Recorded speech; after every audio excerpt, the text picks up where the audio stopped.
देवशयनी एकादशी समस्त पापों का नाश करती है। पद्मा एकादशी। देवशयनी एकादशी की व्रत कथा अनुसार सतयुग में मानधाता नामक एक चक्रवर्ती सम्राट रहता था। उसके राज्य में हर कोई उसके शासन से खुश था, लेकिन राजा और जनता इस बात से अनजान थे कि शीघ्र ही उनके राज्य में भयंकर अकाल पड़ने वाला है। राजा के राज्य में 3 सालों तक बारिश न होने के कारण भयंकर अकाल पड़ गया। इस अकाल से चारों तरफ त्राही त्राही मच गई।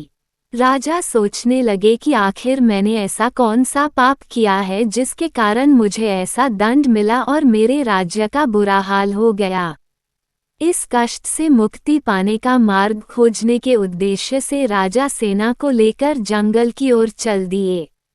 वहां वे ब्रह्माजी के पुत्र अंगिरा ऋषि के आश्रम में पहुंचे और उन्हें साष्टांग प्रणाम किया।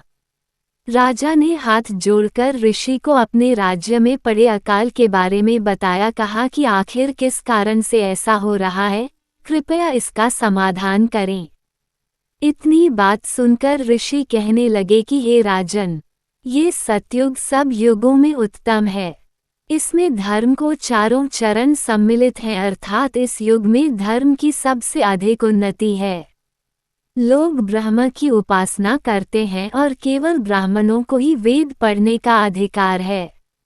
ब्राह्मण ही तपस्या करने का अधिकार रख सकते हैं, परंतु आपके राज्य में एक शूद्र तपस्या कर रहा है। इसी दोष के कारण आपके राज्य में वर्षा नहीं हो रही है। इसलिए यदि आप प्रजा का भला चाहते हो तो उस शूद्र का वध कर दो। जब तक वह शूद्र काल को प्राप्त नहीं होगा, तब तक आपके राज्य की स्थिति नहीं सुधरेगी। इस पर राजा कहने लगा कि महाराज, मैं उस निरपराध तपस्या करने वाले शूद्र को किस तरह मार सकता हूँ? आप इस दोष से छूटने का कोई दूसरा उपाय बताइए।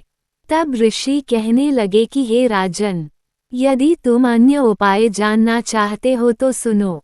आषाढ़ मास के शुक्ल पक्ष की पद्मा नाम की एकादशी का विधिपूर्वक व्रत करो। व्रत के प्रभाव से तुम्हारे राज्य में वर्षा होगी और प्रजा सुख प्राप्त करेगी, क्योंकि इस एकादशी का व्रत सब सिद्धियों को देने वाला है और समस्त उपद्रवों को नाश करने वाला है। इस एकादशी का व्रत तुम प्रजा, सेवक तथा मंत्रियों सहित करो।